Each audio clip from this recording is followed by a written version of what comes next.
and the implications of that for us.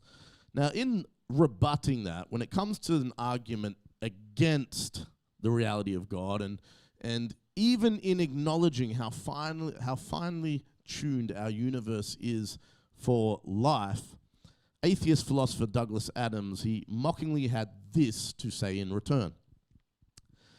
This is rather as if you imagine a puddle waking up one morning and thinking, this is an interesting world I find myself in, an interesting hole I find myself in. It fits me rather neatly, doesn't it? In fact, it fits me staggeringly well. It must have been made to have me in it. So what he's mockingly saying is that, say there is a depression in the ground. Say there's just a footprint and overnight it rains. Well, of course, the rain will fill that footprint and make a puddle. And he's saying how arrogant it would be for the water that just happened to fill the container to say, this was made specifically for me. This was made specifically for my shape. Douglas Adams is arguing, no, it's by chance that the shape fit the liquid that fell into it. The depression, the footprint, shaped the puddle.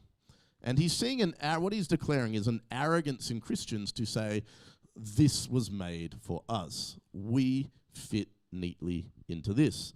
Now, an even more famous atheist author, Richard Dawkins, in one of his books, lifts up and supports this argument from Douglas Adams, and he states this: to illustrate the vain conceit that the universe must be somehow preordained for us because we are so well suited to live in it, Adams mimed a wonderfully funny imitation of a puddle of water, fitting itself snugly into a depression in the ground, the depression uncannily being exactly the same shape as the puddle. Now, once again, mocking us believers who believe that God is the author of all creation and that he made this world for us. Now, having that view, if you're a believer, is actually fine, just to point that out. Romans 1:20 actually tells us that creation should point us towards an intelligent creator. And so if you're a believer and you believe the word, and I'm not here to convince anyone one way or the other, but if you're a believer, it's okay to hold the position that this was made for us and it points to a creator God. Romans 1:20 tells us to do that. And if you see creation as flowing out from God, then it means it can actually have attributes such as order, purpose, worth and value, moral certainty. If there is a creator God rather than just a cosmic accident, if there is a creative God, then order can be an attribute of our reality. You can have worth and value beyond what is subjective. You can actually have objective value, as in determined value, because there is one who decides that people have worth. People have value. Without that, it's subjective. And we can see what happens in a subjective world when people are willing to kill other people because they've made a subjective determination that, well, maybe people have some value, maybe they don't, but they make subjective decisions about who has more value than others. Now, in mocking this Christian position that if there is a creator God, well then we can see attributes such as order, purpose, worth, value, and a morality, not a subjective morality, but a morality given to us by God. Richard Dawkins, in the same book, goes on to say this: the universe we observe has precisely the properties we should expect if there is, at bottom, no design, no purpose, no evil, and no good. Nothing but blind, pitiless indifference. So what both Douglas Adams and Richard Dawkins are suggesting to us is that we as humanity have adapted to, in Dawkins' words, a designless, purposeless, moralityless, I made that word up, blind, pitiless, indifferent world. And I think it can be easy when we look at the news, when we look at much of the brokenness, the hurt, the pain, the suffering out there, when we, even not just on a news cycle sort of way, but even some of our personal experiences perhaps as we have gone through life could point us in the direction and could cause us to agree with Dawkins and Adams that, yeah, I've walked through this life and I'm in agreement with that the hurt, the pain, the suffering, the indifference, I see all that. I agree with all that. And we can experience that ourselves. It doesn't even need to be a switch on of the news to come to that conclusion. So to illustrate exactly what they are saying, just in case you're not getting it, but I know you're getting it, but this is cool anyway. Just the middle one will do. Yeah.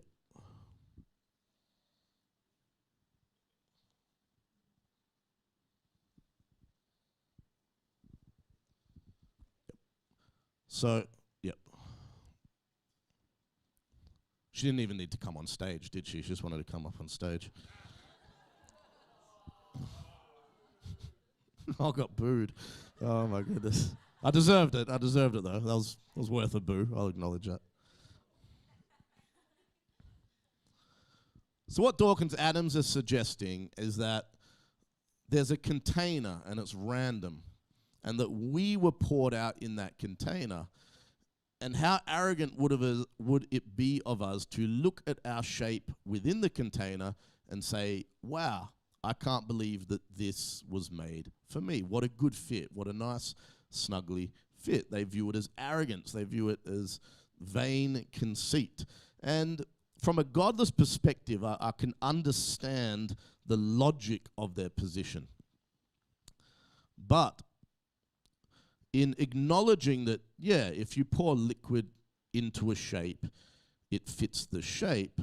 And if Dawkins and Adams are saying that God didn't make the container for us, they're suggesting that the reason we are physiologically perfect for our container is because it formed us. But what I want to point out is this.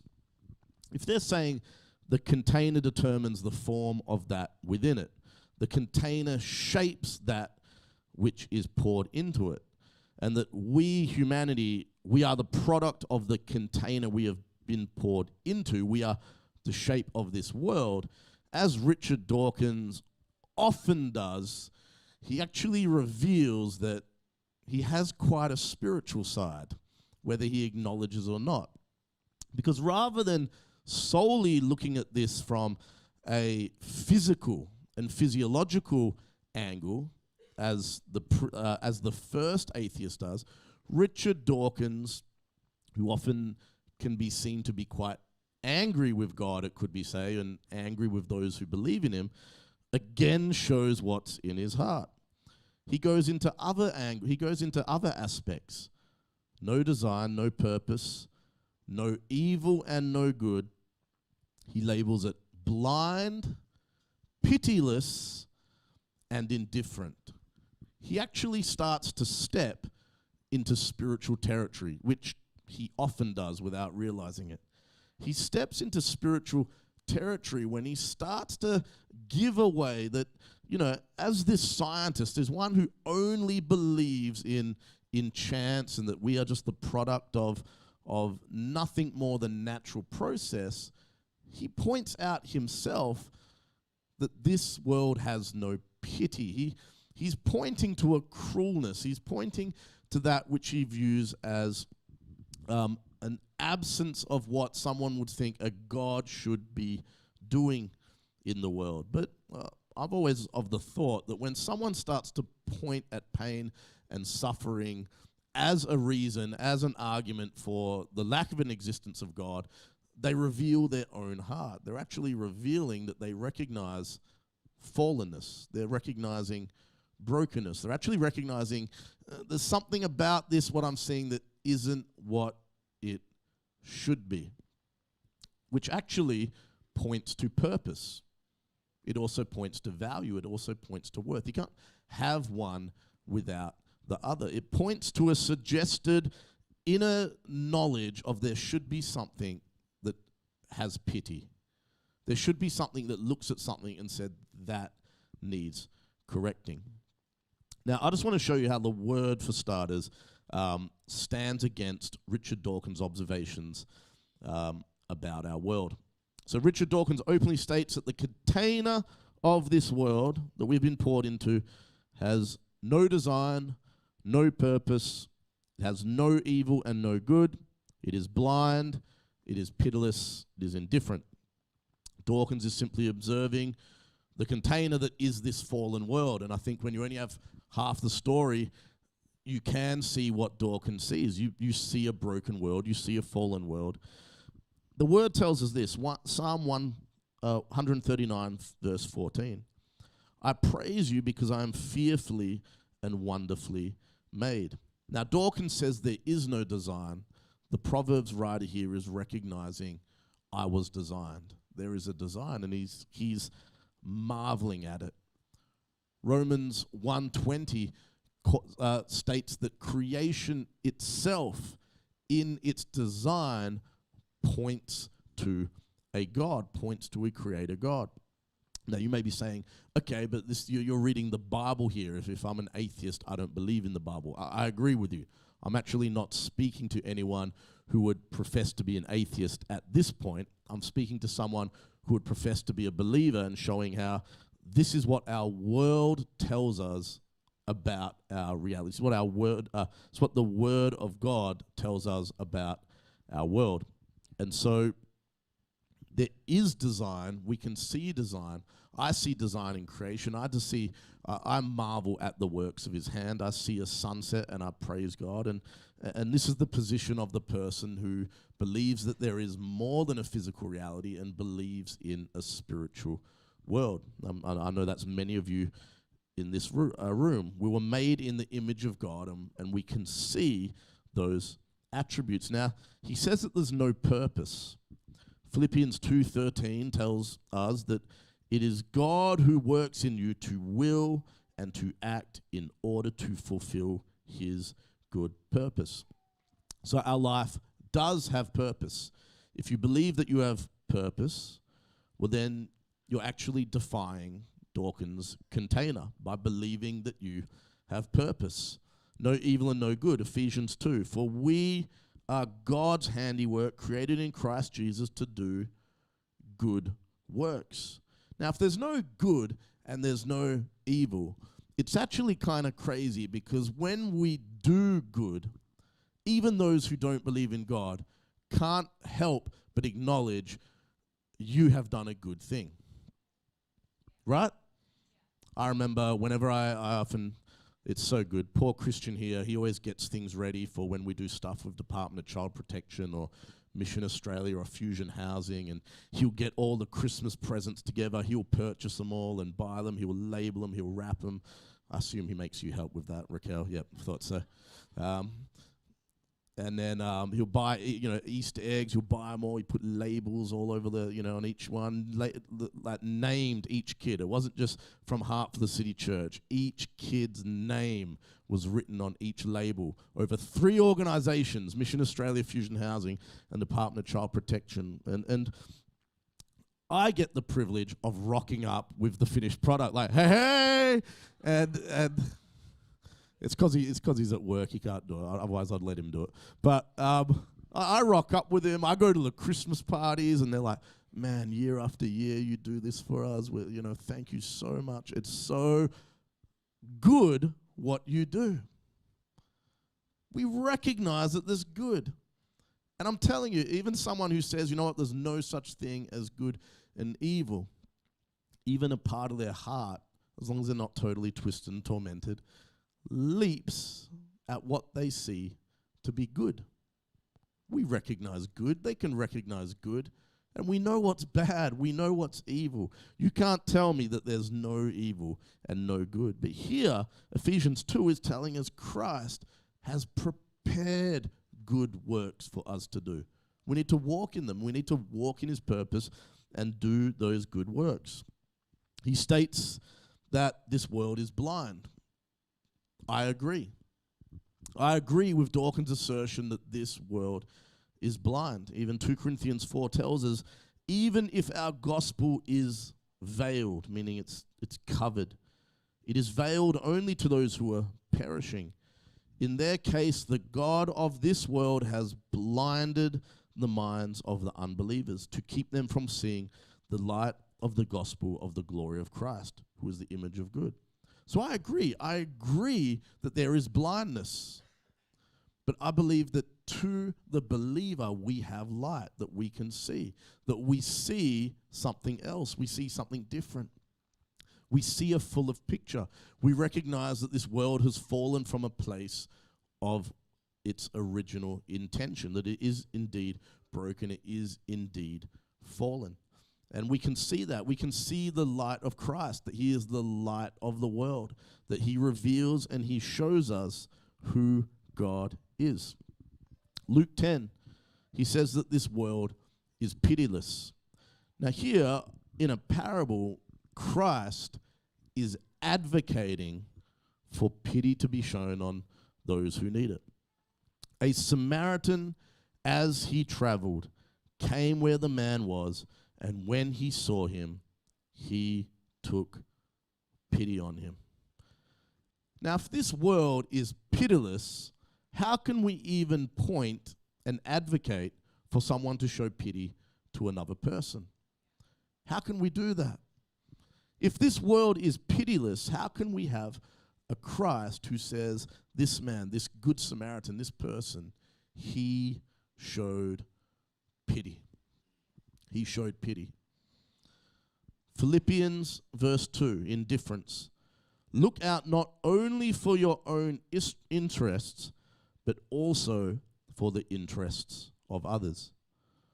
So Dawkins, recognizing that the world is indifferent, but Christ asks us specifically to not be indifferent to the suffering of this world.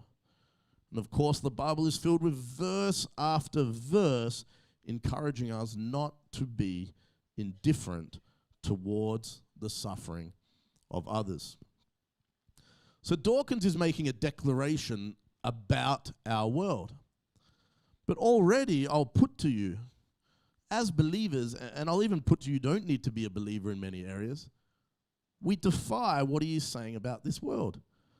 If we have the ability to show pity to people, to say, how did you get there? Can I help pick you up? That must hurt. Can I help heal it? Can I be a part of carrying a burden? If we have the ability to do that, aren't we already defying the shape of the container? We're already defying its shape. We're already defying Dawkins' container. If you have the ability to not be indifferent, to actually see suffering and say, that's not right, that's not good, what you're saying is that is not God's intention for this world and for people. And then you're seeing a worth and a value in people that you shouldn't be seeing. In all these ways, when we walk with the heart of Christ, we're actually defying the container. And that's what we're meant to do. Romans 12 says this, do not be conformed to the pattern of this world, but be transformed by the renewing of your mind, that you may prove what is that good and acceptable and perfect will of God. Do not be conformed to the pattern of this world. Do not be conformed by the container that is this world. Do not simply be poured into the container that is this world. See, this world has a container, and we've all been poured out into it. This world has a pattern. Other translations say, don't be conformed to the image of this world. So this world has an image. It has a pattern. It has a shape. Paul is instructing us, don't conform to the image. Don't conform to the pattern. Don't conform to the shape. Sure, you've been poured out into a certain shape container. Sure. But it's your choice. It's my choice. It's our choice whether we conform to it. It's our choice whether we just say, well, this is the container I've been poured out into. I'll just exist as this shape. We decide what our shape is. And in instructing us to not be conformed to the pattern, not to be conformed to the image, to not take the shape of this world, it's in instructing us in this, it reveals to us that actually we do have the power to defy whatever container we have been poured into. We're called to defy containers that we live in. This world tries to shape us. And we're all the result of different types of shaping, even on an individual level. So even before being poured out into the shape of this world, every single one of us has a shape we can take from just our life experiences. Now, I had a friend called Chris, and he was a bricklayer. And back when I was a volunteer youth pastor, from time to time when I needed money, which was all the time, I was his laborer from time to time. I also did ceilings, and every time there was ceilings, instead of helping the bricklayer, I would always pick ceilings. It's like, me, I will help you put those ceilings up. Being a brickies laborer was the worst thing I've ever done in my life. Don't get me wrong, the brickies seem to be having fun. The brickies are like doing the intricate work. They're like putting the bricks, they're measuring out the walls, they're pouring the cement on. I was mixing the cement. I was like picking up like the piles of bricks on the trolley. I was doing all this stuff. And this guy, as much as he was a tough bricklayer, he would always, at the end of the day, scrub his hands with this. I don't even know where you would buy it. It was like this, like almost like sandpaper soap with all this like granules in it. He would scrub his hands and he would moisturize his hands, and he would do a lot of stuff basically for his hands, and I know why. Working for him, because the concrete would just dry your hands out so badly, and it would callous them, it would roughen them. And so this work, what he was doing was shaping his hands. But he decided, I'm going to defy what I'm doing, what it should be doing to my hands. I'm going to defy how this would shape my hands. Now, if on such a basic and simple and semi-non-important level, one can look at something and say, I don't like how this is shaping my hand. I don't like the shape that is being created. I don't like the callousness, or I don't like the roughness. I don't like the dryness that this is creating. And so I'm going to do something about it. How much more so when it comes to our heart, our mind, our soul, our walk? How much more so do we need to spiritually moisturize, to spiritually scrub, to say, I'm not going to let this world shape me. I may have been poured out into this container, that size container. I might have gone through this. I might have lived through this. I might have scraped and walked in this season past the sandpaper of this broken, fallen world, but I won't be shaped to it. I refuse to conform to the shape. There's a saying, hurt people hurt others. Who's heard that saying before? That's why I hurt so many people. No, I'm joking. But basically when we say, why are you laughing so loud? Hurt people hurt others. What we're saying is we're shaped by the hurt. Like a self-fulfilling prophecy. That's your container. That's your container right there. What, that happened? There's your container. This happened? That's your container. Get in your container. Conform. Conform to this. Conform to that. You've walked in this brokenness. Well, conform to the shape of what that should look like into your life. This world is trying to conform us. Fallenness tries to conform us. You know, some of you, if you grew up poor, this world will try and tell you that's your shape. That's your shape. Conform to it. You can't be more. You can't break out of it. Conform to the shape, and don't dare to not conform to that shape. Maybe you've just been surrounded by smallness. Babe, can I get your help again?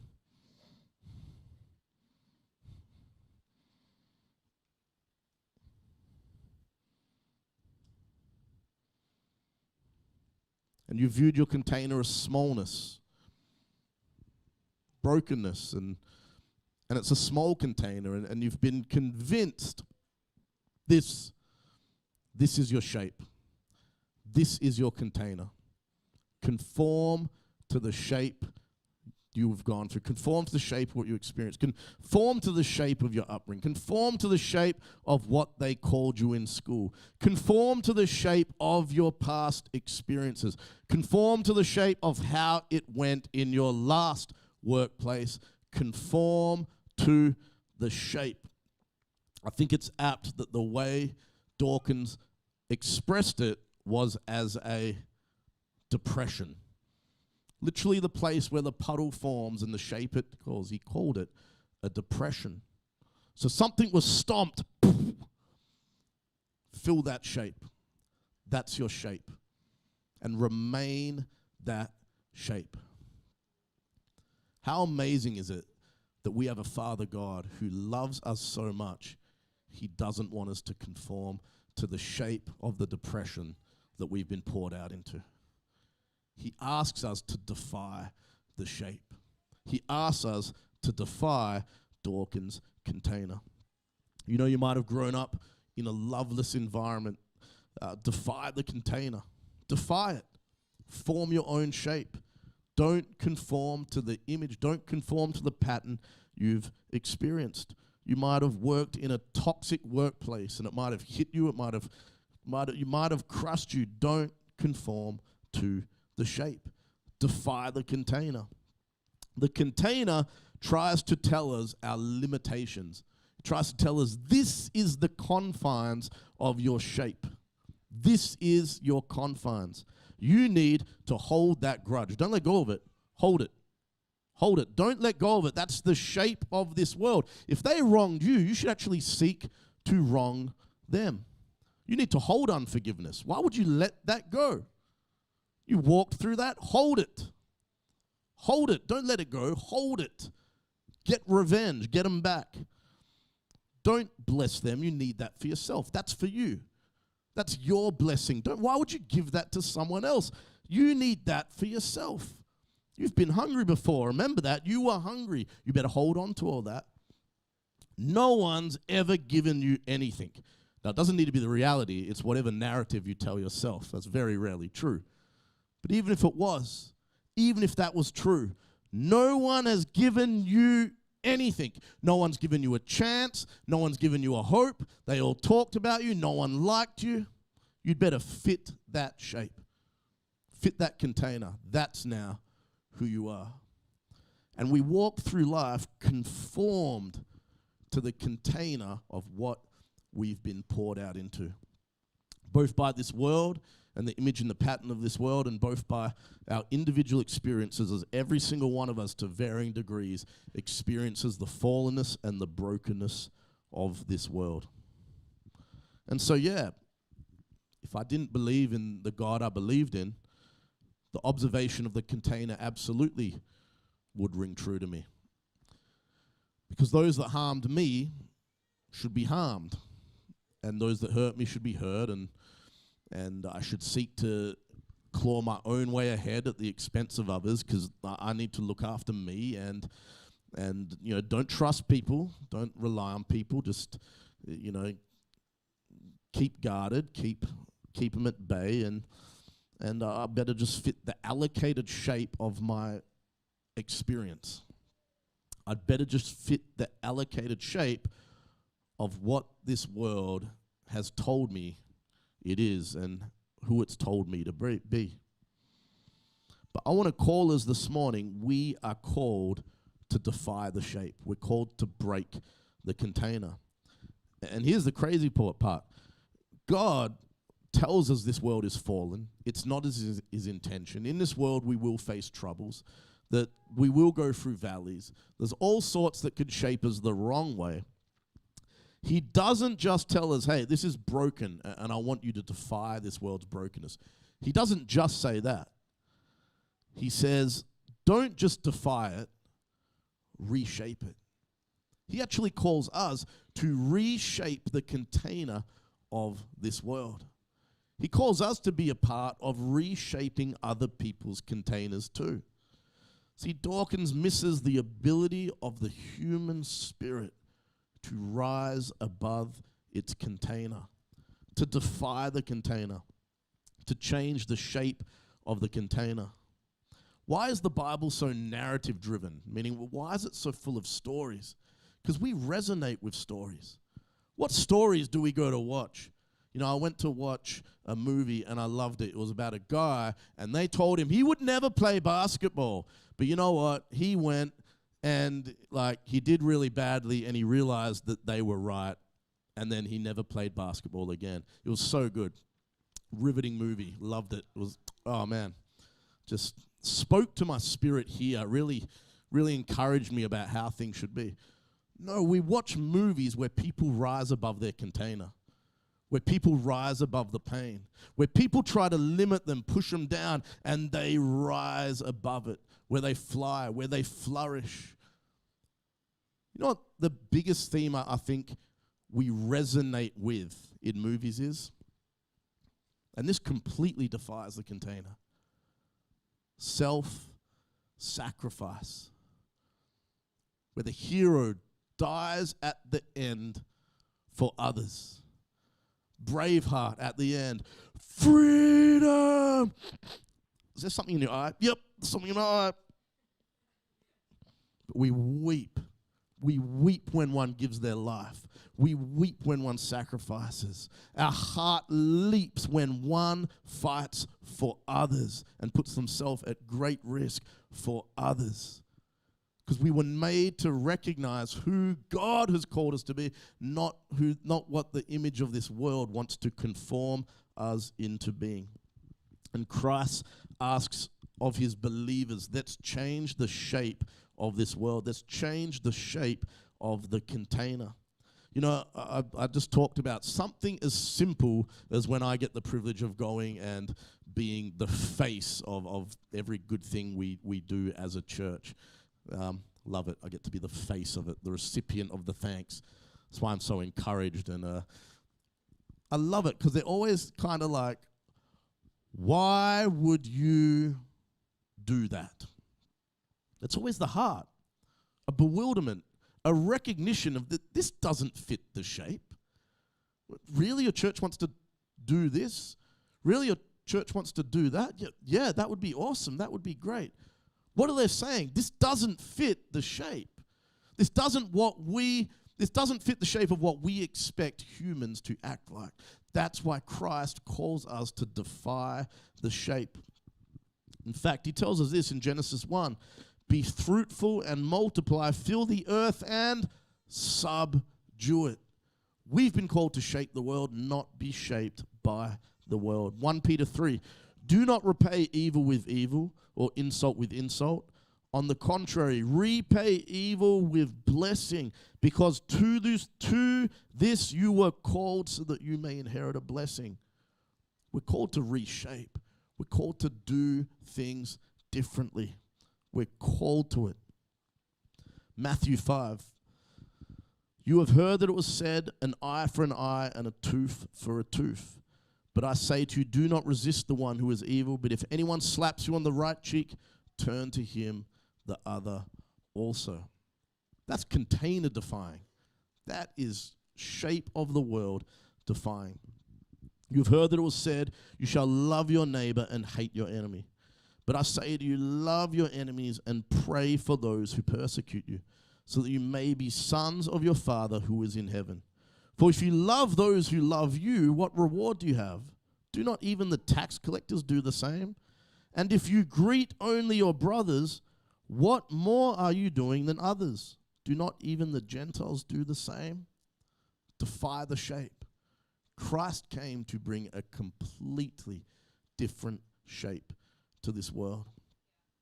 Eye for an eye, tooth for a tooth. You did this to me, you watch what I'm going to do for you. No. Turn the other cheek to them. Don't resist them. Don't attack them. Don't fight back. Don't hit back. Don't seek revenge. Love your neighbor and hate your enemy. I say to you, love your enemy.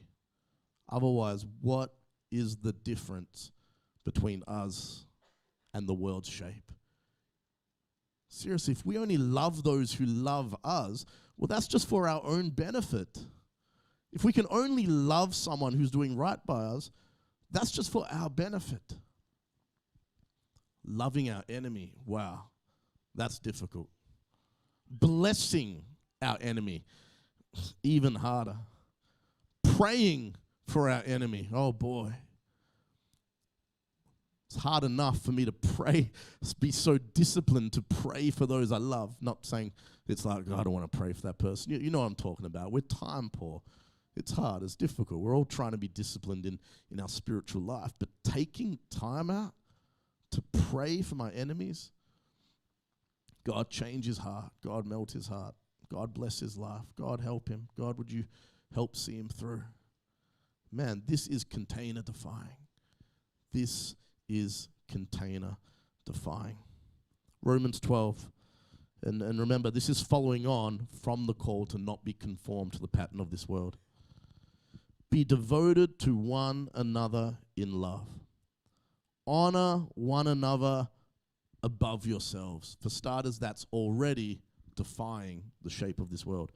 Be joyful in hope, patient in affliction. That's hard too, right? When we're feeling afflicted by the world, when we feel things are against us, having that long suffering from God, it's defying the shape of this world. Faithful in prayer. Bless those who persecute you. Bless and do not curse. Verse 16, live in harmony with one another. Do not be proud, but be willing to associate with people of low position.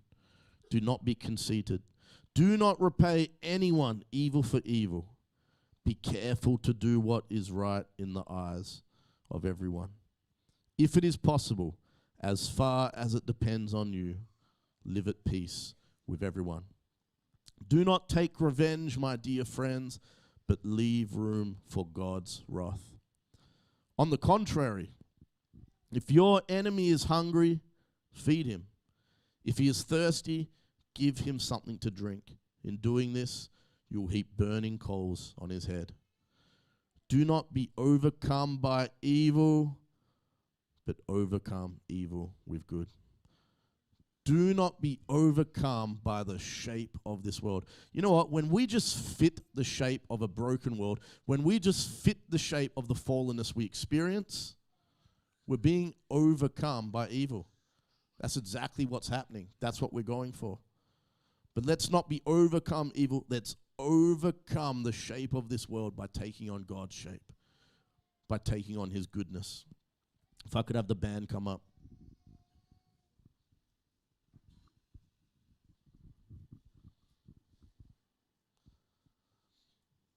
We're going to take communion together as a church. We're going to look to Christ. We're going to look to the cross. John 10:10 says this, he was in the world, and though the world was made through him, the world did not recognize him. Why didn't the world recognize him? Why couldn't the world see him? He was the wrong shape. Christ was the wrong shape. He refused to fit the shape of the broken world, and he showed us how to live. He showed us how to live a different shape. He showed us how to be a different shape. You know, when we take communion, we're told to do it when we meet. We're told to do it ongoing. It's meant to point us to something. It's meant to show us something different. It's meant to show us the life of one who defied the shape. It's meant to show us a different pattern. meant to show us a different image.